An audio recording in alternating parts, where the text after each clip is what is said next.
Well, welcome, welcome. We are now in for a treat. I've been able to squeeze in probably a half hour or maybe a little more if the interview flows nicely with a TV show host and fellow female entrepreneur, Eleonora Baldwin. So whenever you say Eleonora Baldwin in Italy, people just going to say, cheese. And you'll find out what is the connection today. So Eleonora, welcome to the program. Thank you for having me. I'm thrilled and emotional. So Eleonora Baldwin, I always have to find out and probe what is the connection. I hear an Italian sounding name, but not so Italian sounding last name. Where is the Italian part and where is the American part? Okay, so I was born in a multinational family. So my mom was Romana, 100% Roman. Actually, her dad was from Campania, so there's a little bit of South. And her mom was from Piemonte, so she too was a little bit of a mix. And my dad, on the other hand, was from Chicago, living in California. So when they met here in Italy, then they fell in love and they married, and I was born in the States. And then when they separated, I came here with her. And so I was born in America, in North America, and raised in Rome. So I have a little bit of both. I have an Italian sounding first name and an American or US Anglophone last name, because my dad, being the American, gave me my name Baldwin, and Eleonora was the name that my mom picked because she was an opera lover, and Leonora is the female protagonist of Trovatore, which was a Verdi opera that she admired very much. So wonderful. So your last name, Baldwin, might resonate with a lot of Americans because of, is it the same Peter Baldwin of Stalag 17, The Wonder Years, the Mary Tyler Moore Show? That's my dad. He started as an actor, a very handsome one. And I have to tell you the story because this is like how actors can become famous or have a chance at success or a career in just a blink of an eye. So an Italian director who was putting together a cast for a co-production, meaning that the money was a little bit of, US and a little bit Italy. Maybe there was even some France because the lead actress was French. So these were common in more, in the past. Now big studios just finance the entire movie. But when it was co-productions, you had to kind of find a balance. And the director was looking for a male lead, young, good looking, but he had to look Italian. He didn't have to be like blonde with blue eyes. So he kept casting many actors. And one of the places that wasn't finding what he was looking for, wasn't finding it, he finally has an appointment at Paramount. And he does the casting agent does a round of calls with actors, and they all read, and he's like, I'm not finding the person that I need. And so they go to the commissary. That means like the cafeteria, where you've seen this in movies, like the guy dressed as an alien. He's in line with, a plate of soup. The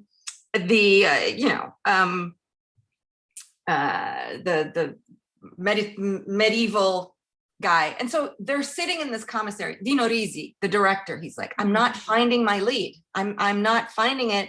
I'm not happy. And they're like, but what are you looking? Really, we've tried everything. These young Robert Wagner. Nope. I'm looking for someone like this. And he points to a picture on the wall behind him, because he's sitting in a booth where they've got all the young actors that are under contract at Paramount at the time. They've got their photos, their headshots. And he points to my dad's photo, and the casting agent says, that's Peter Baldwin. He might be open. That's how he got his, that's how he was cast.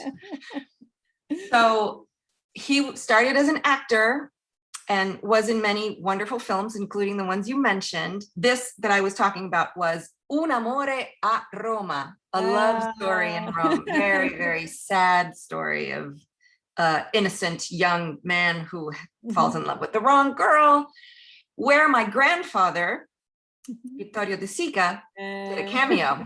So that was foreshadowing. Yeah. Then he met my mom, and then they got married, got together. So then he, learning through my grandfather and getting an appreciation for directing as opposed to acting, both my grandfather and my dad started out as actors and then went on to directing. My dad started also directing and then started a brilliant career that even garnered him an Emmy Award for the Wonder Years for a special episode that I loved, Our Miss White. And so he went on to then directing TV sitcoms, the old 3-camera sitcoms where you would, read on Monday, Tuesday, like those 3-camera setups. And Tuesday you would have the dress rehearsal. I know, because I would be sitting in the audience, like following him around every summer when I'd go visit. So yeah, he was special. Well, your mom, Amy, was also a very special woman that you also were able to share a little bit of her with us in some of your productions. So one of them is A Tavola con Mamma. Yes. So I'm sure everyone between the De Sica family and the Baldwin contribution were passionate about food, but who do you think was more instrumental in developing your taste? I think the first to be pivotal in this was my nonna, so my mom's mom, the Piemontese of the family. She was a sensational cook, and she, as like in her nonna DNA, she was a theater actress, and she was not your average little nonna, but she wanted to transmit to her granddaughter how to roll out pasta. And I would hold the book first, if she had to read off of a recipe. Then I was given the chore to cut the zucchini, which are soft, with not so much of a sharp knife. And then eventually she would give me more important tasks. Then she passed away when I was about 10. My nonna. And then my mom grew in her being, she was a businesswoman, she was a single mom, and she ran an entire talent agency, but she also found the time to be a great cook, which is something that she developed a little later in life. And while I kind of strayed from there, then I kind of came back with my mom's renewed passion for cooking. And like every Italian grows up we grow up in the kitchen. You watch people cook, and then you learn by absorption. Yes. And then and then when you grow older, you want to replicate the flavors of your childhood. And then you do it. It's something in our blood, I guess. If you are raised with those aromas and those flavors and those motions and those habits that take place in the kitchen, then it's kind of natural. It's a natural segue. It's like a second nature. That's what makes us feel at home, because the kitchen is where the story were shared, where maybe you had also the eldest. I remember my great grandfather, Emil Bisnonno, he was always there watching my grandmother making, and she would say, I still have very small hands. So trying to imagine when I was 5 years old, trying to knead a little bit of dough. And she say, "Hai le mani calde," which I guess it was a compliment that I had, the warm hands for kneading. Lovely. So you have had, and you still have, a very proliferous creative life, and we are getting to the topic. So you had this program, A Tavola con Mamma. Then also you have another one is called What's America. Can you, and I can just imagine Alberto Sordi. That's why we called it that way. This with that spaghetti where he tries to be called, you Americano, you provoke me. Yeah, so Alberto Sordi, this incredible comedian, who was a great friend of my grandfather, by the way, who launched him in one of his first radio roles and then put him on the screen. He embodied the little Italian. So not the hero or the navigator or the architect or the engineer. He just did the little man and all the little quirks of a little nobody. Mm-hmm. And one of his characters that he was so popular for, at least in Italy, was, I don't remember the name of the character, but the film was Un Americano a Roma. So an American in Rome. He is like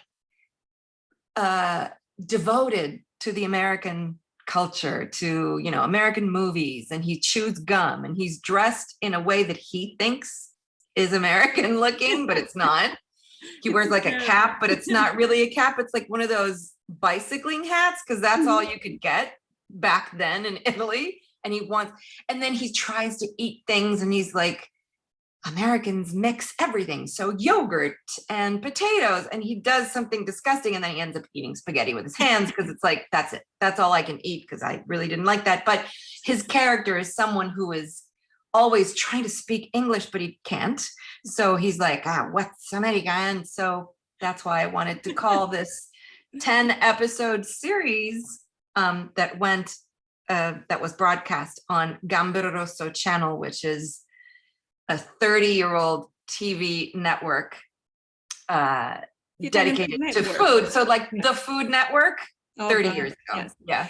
So now, just to elaborate a little bit on this program, what was the goal of this What's American program? Because it's actually to redeem, so to speak. It is. It's to, so we'll get to my other television programs that I, co-wrote and hosted for several seasons, which were very popular. But I also wanted to talk about my American side, because yes, my grandmother, yes, my mom, yes, the Italian, yes, the Piemontese influence with the butter and the Southern Italian with the olive oil and all the techniques and everything, but I am also American. Mm-hmm. And the whole message was not all American food can be considered junk food. Mm-hmm. There's a tradition there too. It's owed maybe to the Italian Americans in part. It's owed to this melting pot and all the various, cultures that populated and created the United States of America. There was supposed to be a whole episode on Thanksgiving, because that is a culinary tradition. And so it was kind of like for the Italian public, mm-hmm. which are the main target users of Gambero Rosso channel, it was to say, every time you think of pineapple on pizza and you turn up your nose, there's other things, mm-hmm. Oh, what does she know? She only eats hamburgers. Well, do you know what a proper hamburger is made of? Do you know that there's like 25% fat? If I go to my butcher, he makes these patties that are all ground meat. There's no fat. I'm like, how many cuts of meat do you have in there? And he's like, what? 1? No, 3 cuts. And there's got to be at least 25% fat. Otherwise you have no flavor. So it was not an educating. I didn't mean to educate anybody, but I wanted to let the vast audience know that there is Velveeta cheese, yes, but there's also. Yes, and they represent different historical traditions, or for maybe food recipes that are a development of maybe starting from the Italian cuisine. Right. We had to put in contest into contest where the immigrants were coming from. So some of the regions are more represented versus others. What was the availability of ingredients? So how much did those ingredients cost? How much people could afford to buy certain things? And when there was no access, or maybe it was prohibited, people start making substitutions and create new dishes that maybe started. So very, very creative substitution. So yeah. In the south of Italy, where the dish was born, everyone's heard of eggplant parmigiana di melanzane. You layer, fried if possible, slices of thick eggplant in summer. It's a very summer dish, although you bake it in the oven because you want to torture yourself in the heat of summer, because you're looking for something meaty, right? So then you pack up your family, you travel to the United States as a migrant, and as you settle in and you start looking for ingredients and trying to replicate those flavors of home, you find that meat is so affordable, or with the money that you're making or the new life that you're building, why do I have to use eggplant when I can use chicken? Let me make chicken parm. That's how some dishes are born, out of no longer necessity, but abundance. And I find that fascinating. So I wanted to talk of all these things in that show. Which is, a space that I don't think many people have gone into. So it provides education, and I'm definitely looking forward to catching those episodes. Now let's get to the core. So, I introduced you as a TV show host, but, kind of the cheese queen was probably what I was thinking of initially. Because yeah, I'm sorry to cut you off, but something came to my mind. To this day, and I don't mean, this is not done to brag, but just to underline what you just said, people sometimes, kids, which I love, they stop me and, are you the cheese lady? Why, yes, I am. Their homes, but usually you don't enter their homes alone. There is even a herd of sheep or cows or wonderful cheese producers. And this takes us to kind of the bulk of the conversation we'll be having today, which is about cheese. You still with Gambero Rosso, you put in first a proposal for a show. Can you tell us the pre-show, how it worked out? Well, I've always, no, I can't say that I grew fond of cheese later in life. So later in life, as in 15, 16, when normally kids are epicures at 7. They're like, this is not real caciocavallo. That's my son, by the way. Yeah. So I approached cheese later because my American side was like, mold, stinks of feet. I'm not going to eat this. But then as a pure teenager, I was kind of, I started eating it and then had to make up for those years that I had. So I've always been, let's say that I've been fond of cheese for quite some time. I was approached by a friend who was pitching various show ideas to Gambero Rosso. I did not have a connection with them, although I was a viewer, obviously, loving food and loving the first TV shows on cooking. I was a fan, and I started thinking of shows that I'd like to see. So by that time, I'm a little tired of the top shot over the pan, because we've seen a lot of that. I wanted to see I was inspired by 2 big icons that shaped my idea of television and food and travel, because there's that third element in there. One of them was Nigella Lawson at the beginning, making food sexy, the sounds, and just eating and opening the fridge at midnight in your robe and eating the leftovers. I thought that was a way to let food not be the enemy because it makes you fat, but rather something pleasurable. So that was one. The other was the late and adored Anthony Bourdain, who was truthful and he used food as an excuse to talk about people and cultures and travel and experience and heartwarming things that happen to the person who eats. It's not just the food nourishes you or, wow, that's good and I've never tasted it before, but it's rather a whole embrace provided by the context, the food, the person you're eating with, that is explaining why this is called like this and why it's, you know. So I took those two gods of food and on television and kind of squeezed what I liked of their philosophy and of their work into the show that I would have loved to see on television.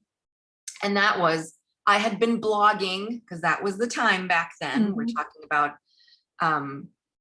you know, the mid 2015, 2014, I actually wrote down an idea on a single sheet of like a Word document, 1 page. And I was like, wouldn't it be great to see a food blogger that goes around with her camera and wants to taste all the cheeses of Italy and discovers that you can't do it in just 20 episodes because, you know, 20 regions of Italy, 1 cheese per region.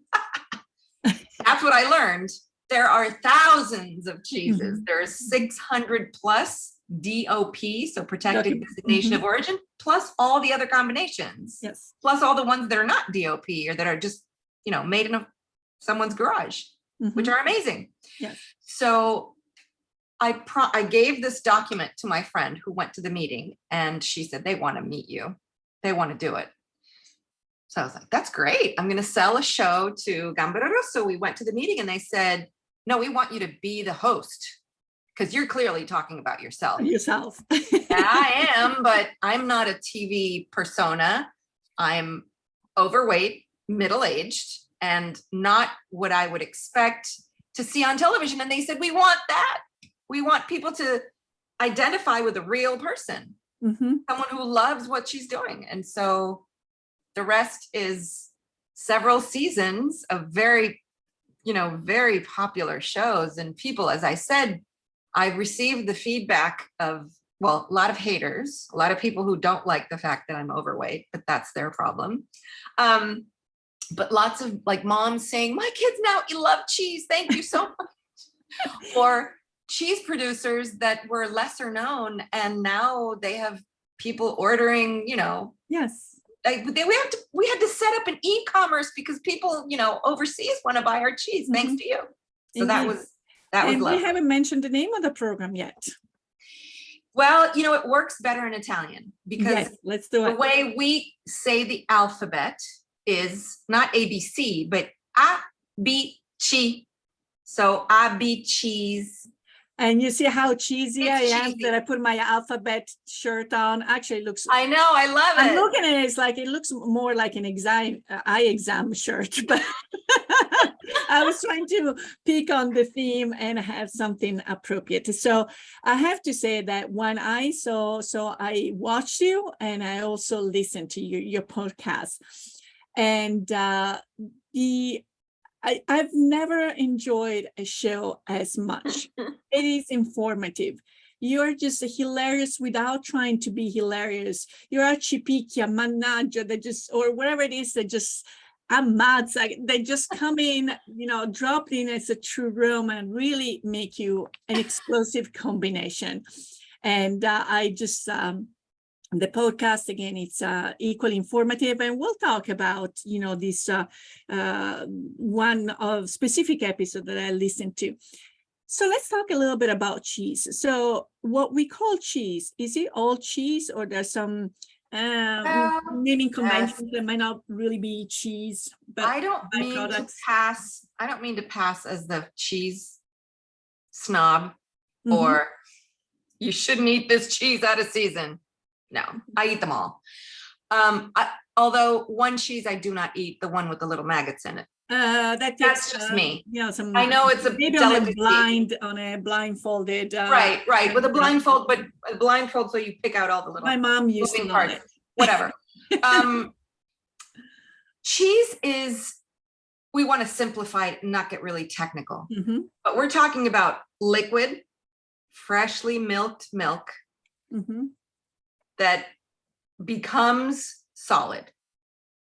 And it's not just because we want to do a magic trick, but we want to extend the life of that milk. We want to use that milk, since milk is very perishable and our animals produce a lot of it if they're healthy.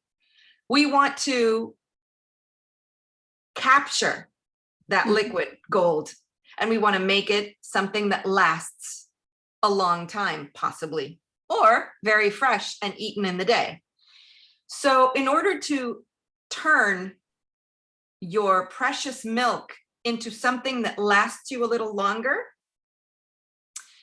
we need two fundamental aspects. One is you want it to solidify, as we said, and in order to, let's call it curdle, although that's a kind of negative connotation, we want it to gel. Let's say that. You need acidity. Yes. Think if you put lemon in milk, Mm-hmm. it'll curdle, right? What else makes milk solidify, like make that little skin on the top? Heat. So heat and acidity are what helps us get milk become a solid. Through a whole incredible magical procedure of adding heat and something that acidifies it, and in this case, whether it's an enzyme found in the digestive tract of weaning animals or certain plants soaked in water, because there are vegetable rennets making cheese vegetarian, not vegan, obviously.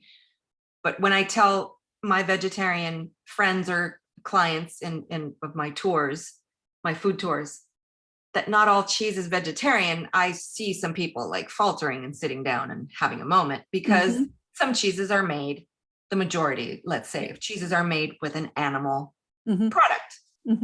But there's alternatives. Actually, from you, I think of one of the alternatives, and that really surprised me because I have a beautiful fig tree. Now that I'm going to make a vegetarian, that you said that the little milk that whenever you the milk, fig, not the bottom droplet that looks like honey, but the top, when you sticky one. It, yes, it's very sticky, and if you as kids do, you want to taste it, right? And it's puckering, it's really bitter, and that's what does the trick with solidifying. So if you apply heat to that freshly milked milk, if it's coming straight from the udder, it's probably still warm enough, but you want to add a little bit of heat. You want to get the milk to the temperature of the body of the mama. 37 degrees. Well, they're a little like 37 and a half, because animals, like even our pets, have a higher temperature than us, to 37 and a half centigrade. 98 Celsius, we're talking about, or maybe 99 in this case. You raise the heat, so you've got that heat element that we were talking about, and then you add that enzyme, whether it's vegetable or not. You add that enzyme, and then you wait. And that's the magic of chemistry, and the first person to make cheese must have had an enlightenment. Cheese is being made, since the dawn of time. Man has been making food. The main 4 foods that man has made the first was wine, crushing grapes and making them ferment. Olive oil, the first man-made foods. Bread was probably even before any of that. So grinding seeds and putting them on a hot stone and seeing that they somehow cooked, and then cheese. So already those 4 foods, to me, that's like a meal fit for Candy, right? Indeed. A piece of bread with cheese, a glass of wine and some olive oil. You're done. We're done. So then, kind of, it looks like the starting point or process seems to be common to a lot of cheeses. Right. But then the human hands come in. Elements that go into it. Right. So at this point, you have, after 20 minutes, you have a gelatinous kind of pudding, jello looking, milk white, snow white mass. What you do next determines what your cheese is going to be like, whether it's going to be a cheese that's intended for aging a long time and it's going to be dry and grainy like Parmigiano or Pecorino. You cut the curd with certain instruments like a metal guitar or a ball of metal that breaks the curd. And what you do by cutting the curd, it's an expression, but that's exactly what you're doing. You're cutting that jello into smaller particles, which again divide between liquid and solid. The solid falls to the bottom because of gravity. The way you pick it up, the way you put it into shapes, the way you separate it from that liquid, which is now whey, W-H-E-Y, curds and whey. When you separate that liquid from solid that you have obtained, the solid will eventually become cheese, right? The liquid, you're not going to waste that precious protein-rich whey. What do? You can recook it. Cook it. Ricotta, recooked whey. So that's why we can't call ricotta a cheese, because there's been no precipitation of caseina. There's been a different, more than chemistry, which has worked up to now. It's more physics at this point. So we were recooking, reheating this whey with rich, super rich in protein. That's why people who want to build up muscle, they drink protein, which is dehydrated protein. It's the same thing. It's a byproduct of cheese making. When you recook the whey, you have ricotta, but then you still have some liquid left. And that gets fed to your farm animals to give them protein, and it's a safe protein because it's not got any chemicals in it, especially if your animals have not been fed any antibiotics. So you're doing a more sustainable organic farming. And then there's an industry now that uses whey in the muscle building indeed, it's industry. the protein. So it's a cycle that you try to use as much as you can of these precious elements. Nothing gets wasted. I enjoy making my cheese, and I was in Sardinia this summer, so a little bit of fiore sardo right there. So it's like, at least, usually when I make ricotta or mozzarella, I have certain quantities. There they have the big cauldrons, and you really go into with your hands, so you feel it was a sensation that is like, I can't describe it. It's like total pleasure, it's just like hand it very gently and put into the baskets, and then apply certain pressure, and then so let's talk a little bit about the structure of your shows. This is a mission impossible, because maybe you thought, here it is, let's pick a cheese per region. Before we talk about the shows, do you think that there are some cheeses that are more representative of the North and some others of the South? Because absolutely, if anyone has seen the movie Benvenuti al Sud, Welcome to the South, there is indeed the Accademia of the Gorgonzola, with their togas and everything. And then when I guess the president can transfer to the South, he brings back this humongous mozzarella that does have a specific name, la zizzone di Battipaglia. And when he cuts it, so you got a caciulat, has to get, you have to have that little bit of milk coming through. Yes, there are very your discovery and your episodes. Well, I soon understood. We started from Rome and then branched out. So the first cheeses that I talked about was this two very ancient cheeses, both made with sheep's milk. Because as you said, Italy has this funny shape as a boot with a high heel, and it's kicking Sicily, and there's another island that it's already been kicked, which is Sardinia. It's a peninsula, 80% surrounded by water, very mild climate on the coast, but then it's attached to land with an alpine environment. So very high peaks. That means that in the middle of the Mediterranean, with beautiful winds, whipping it from every direction, and the sea is very, very warm and wonderful and rich, and we're hopefully not trying to pollute it as much as we maybe right now we are. So I hope there's efforts to reverse that somehow. But anyway, the shape and the position of Italy gives it this biodiversity that is unlike Probably. unlike any in the world and any other country. And Italy is super teeny on the world map, but it has an incredible variety. That variety translates in the fact that in the alpine regions, cows and bovines thrive because they like to, eat fresh grass in mountainscapes. Sheep and goats, on the other hand, need rocky climbing, a little more dry climate. Maybe they need to be brought up to higher elevation in the summer, which is another southern to central Italian practice that we explored on the show. And so if you think in the north of Italy, we cook with butter because of the cows, because of the milk, because of the dairy aspect or the alpine aspect of the country. In the southern, surrounded by water, milder climates, you can grow fantastic olive trees. And so we cook with olive oil, which is the base of our cuisine. It's simply a geographic and morphologic aspect.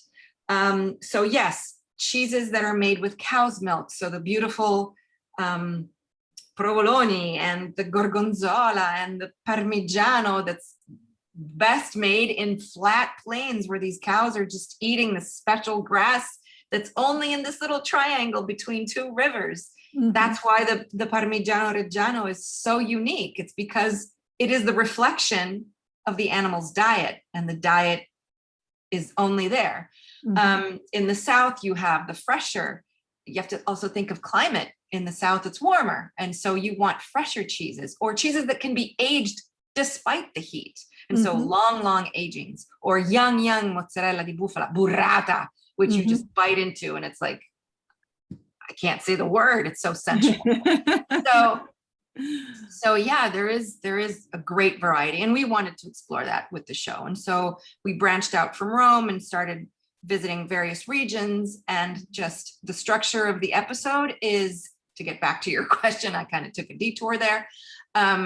We wanted to explore 2 products per episode. Episodes are 25 minutes long. There were no advertising breaks in the middle, but if there were, it would be a 30-minute chunk.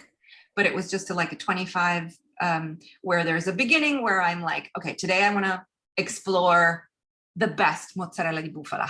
It's impossible to do. There's too many good ones. And I embark with my little camera, because I'm always with a camera around my neck, because of the cheese, smile cheese, kind of cheesy joke. And I explore in a smaller area. That's not a region, but a part of a region, because that's what we realized pretty soon. Me and my co-writer, we realized that you could not limit one cheese per region. That was folly. Impossible. It's impossible. Even the smallest region has several. So Molise, which is the teeniest, or Valle d'Aosta, thousands of cheeses. Caciocavallo. And also in Rome, for instance, if you go and take a stroll at Caffarella, and you go at the right time, you will hear the sheep come home, and there is indeed a teeny tiny little shop there. And and it's beautiful to see how our generation, even younger generations, are going back, or they're into this type of business. It is very laborious, especially also with the animals. Like, again, when I was in Sardinia, you had also the shepherds that were like 100 years old, and some of the family don't want to take over. So by highlighting these producers, these young producers, also the ones who are in the business, excuse me, for generations, I think that gives motivation. And there are new technologies. There is the old way, and it's amazing. So I think you have been given visibility also to kind of the small mom and pop productions that all of a sudden had to keep up now with technologies. Like, people started to ask, where do we get that cheese? So in one way, you have helped also with maybe the next phase of their growth, maybe a little faster than what they were expecting. Well, they were all very thankful of, we never, at least the way we operated, we sometimes like, let's say we want to go into this area. There's a fair amount of research before filming, obviously, to find the area, to find the cheeses, then contact the producers. Not all of them might be interested in being featured. They're too busy, especially if they have animals. I remember one of the first episodes out in Tuscany. I was like, so what are you guys doing for Christmas? And they're like, what do you think we're doing? We're milking. There's no holidays. The animals don't stop producing milk because it's the holidays. So that was an eye-opening. The dedication of when you have animals is incredible. Even if you don't have animals and you are producing cheese, you are so respectful of those people who have the milk, because this milk is like their blood. So it was wonderful to see that dedication, learn that, and then highlighting two in one episode, possibly not too similar, obviously, but that wasn't a problem because there is such a wide choice. Yes. And small. In France, they call it fermier, which means made on a farm. And in Italy, we wanted to do the same. We wanted to find those cheeses that are made in small, little homespun productions, you know, that spoke of the territory, that spoke of the biodiversity that was on their land and the tradition of what their parents did. And I was born into a cheese making, you know, I found someone who said I was born into it. I didn't have a choice, but I love it. And I'm still doing it, not against my will. So highlighting two, and then the fun part was that we would close the episode around a table, because that's how we Italians do. Yes. We sit around the table with the two producers at a restaurant of the area who I entrust with the two products, the two cheeses that I picked from these two productions, to make recipes of the area with these products. And then there's like a face-off with the two producers, the cheese producers, and it was just, you know, at the end, it's all like toasting and eating and the fun convivial part of Italian lifestyle. And not only did you give exposure to the production, I know that you also have played Cupid. It turned out I was. There was a cute episode where I think it was a cheese producer. I don't remember her name, but she's from our region, Lazio, and from Ciociaria. And then there was a young fellow from Tuscany, right, who had watched the episode. And again, I don't know how old the story was, and but it was the kind of the meeting of two souls that believed in the same values, and who knows what came out of it, because their production methods maybe and areas complemented one another, and maybe that new cheeses. We have a few about 5 minutes. You talked about let's talk a little bit about the certification. You mentioned the French before. And as for the wine, you have the route of becoming a sommelier. Is there such equivalent for cheese? There's several. So there's like tasting associations, which are great. But then to recall the conversation we had earlier about Benvenuti al Sud, where he's wearing the robe and he's like some sort of fraternity of the Gorgonzola. Well, I was knighted into a French-based, but with the Italian branch, confraternity of cheesemongers. So La Confrérie de Saint-Augustin, because it starts in France, and International Guild of Fromager, of cheese sellers. But it has a branch because it's the entire supply chain. So from people who breed the animals, who use the milk to make cheese, to age the cheese. So there's a figure that's called the affineur. There is no term in any other language other than French that you take a cheese that's made by someone and it's a base. It's like a clean slate. And then you add tobacco or dried figs and you are aging it and refining it And then that becomes your cheese because it's got your signature on it. So it comes down that entire supply chain. But then there's also a part of cheese lovers and communicators who are celebrated by this guild, who simply love cheese and talk about cheese, or manifest through their writing or their television shows, in my case, knowledge, cheese knowledge. And so this incredible association of crazy guys with robes and fur hats, they gave me a medal, and I was knighted, and I have my little certification that I am a compagnon d'honneur. So I'm a honorable, fun-loving company member of the group. So I'm not a cheese seller or maker, but I am a communicator. And so, yeah, that was wonderful. Actually, this was, we're coming into the last few minutes. If you could make a cheese, which one would you have most fun making it? And making, like you have seen the production of some, and some maybe takes too long. Maybe you're the impatient type, or maybe you are very patient. And which one would you want to be involved in the actual making?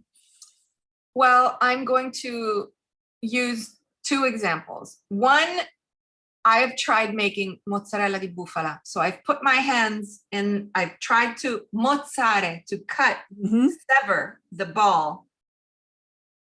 And it is 100 degrees centigrade. Yes, I know. We do like the expression, I dropped the ball. I dropped the ball. I dropped the ball into the, it was so hot. It's so hot. So yes, that is one of my favorite cheeses in the world, and seeing the craft and how these men and women standing across from each other make this magical cheese is fascinating. So that is a dream that, and they know exactly how to, they all weigh the same, and they're not using a scale. It's just tradition and experience and love and passion. So that would be one of the fun cheeses to make if I had the hands for it, if I had the temperature resistance.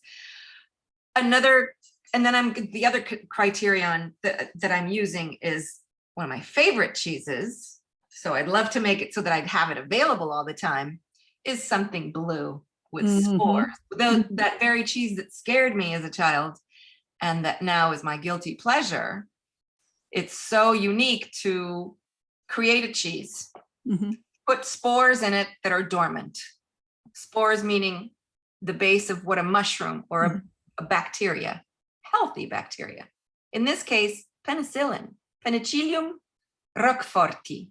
There's many different kinds of penicillium, but this one in particular is a spore that just lives in the cheese.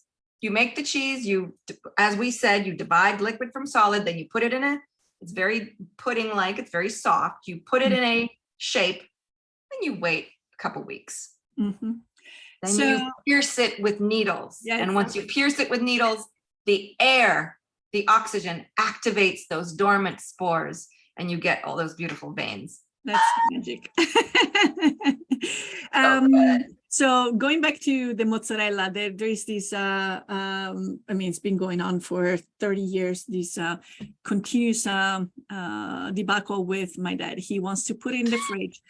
And we get it from, we have relatives in Puglia, so and also in Campania, so we get it really, really fresh. And my brother and I kept on saying, think about mozzarella, something has to breathe, it has to come and stay elastic. When you put it in the refrigerator, I thought it's like, think about when you go in the winter, you go outside your house, you get tutto rintrizzito. So then when you go home, you relax and you get your color back and everything. Is it the same with cheese? Absolutely, especially a cheese like mozzarella, any cheese. So I'm an integralist. I will not put cheese in my refrigerator. Okay. At all, any cheese. Yes. I have a beautiful wine box that's made of balsa wood, very light wood. And I keep my cheeses in there. I change the lining that's, cheese paper or cloth. I wrap them not in plastic because they're living organisms, Yeah. if you put a piece of plastic over your nose and mouth, you're going to suffocate. And that's the same thing with cheese. So I never wrap my cheeses in plastic. I wrap them in paper or cloth. And if a little bit of mold grows, I just shave it off and the cheese is perfectly fine, whatever. Yes. But if you put cheese in the refrigerator, you are not extending its life. You are drying it and you're chilling it. And it's going to be, like you said, tight, cold. All of its beautiful fat and protein are squeezed. And essentially it will die. It will dry and it will become terrible. Yeah. So mozzarella in particular is a cheese that suffers the cold. It's okay. So first of all, the animals that give us the milk for mozzarella are water buffaloes. Don't think of bison. Those big, relaxing Asian animals that migrated to our Mediterranean lands. Thank you to the Normans who brought them over in the 12th century. And they like to wallow in mud. They like to sit in mud and they're very friendly and they want to be taken pictures of. They're very, vanitose, very show-offy animals. And they give us a milk that is 50% fatter than cow's milk. That equals taste in cheese and in many other things. And so already you have a product that's unique. When you make the mozzarella, it is warm. As we said, you're cutting it while it's still warm and pliable. Then you soak it in a water brine and it cools off slowly. But then you're not going to shock it and put it somewhere cold. And you're not going to preserve its life. You're actually going to shorten it. First of all, a ball of mozzarella, even if it's a zizzona di Battipaglia, there's four. Huge one. Zizzona means big boob. I love that because it's got even a nipple. But you can't say nipple in America because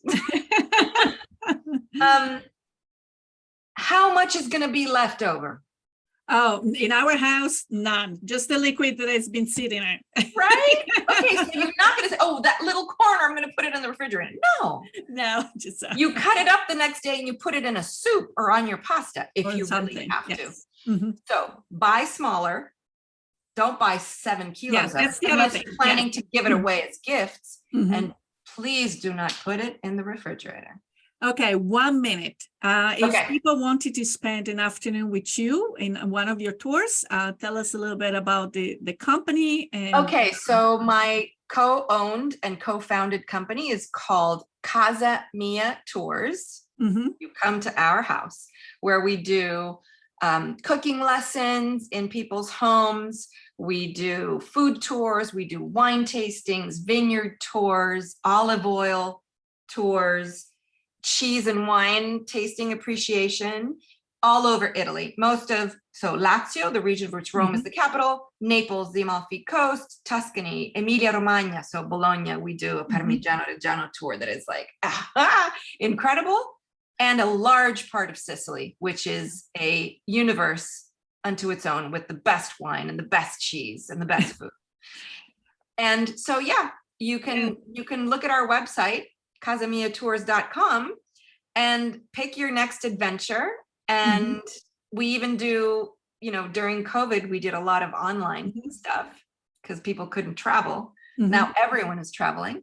But if you are not planning to travel, but still in preparation of your trip, maybe you want to do like a cooking lesson in my very kitchen right there, or in one of my partner's kitchens, we provide that as well. Or like a private wine tasting party with cheese. We give you the shopping list and then we taste together across oceans. Wonderful. Well, I have to do this to you, Eleonora, at the sound of 3. Give me a big smile. 1, 2, 3. Cheese.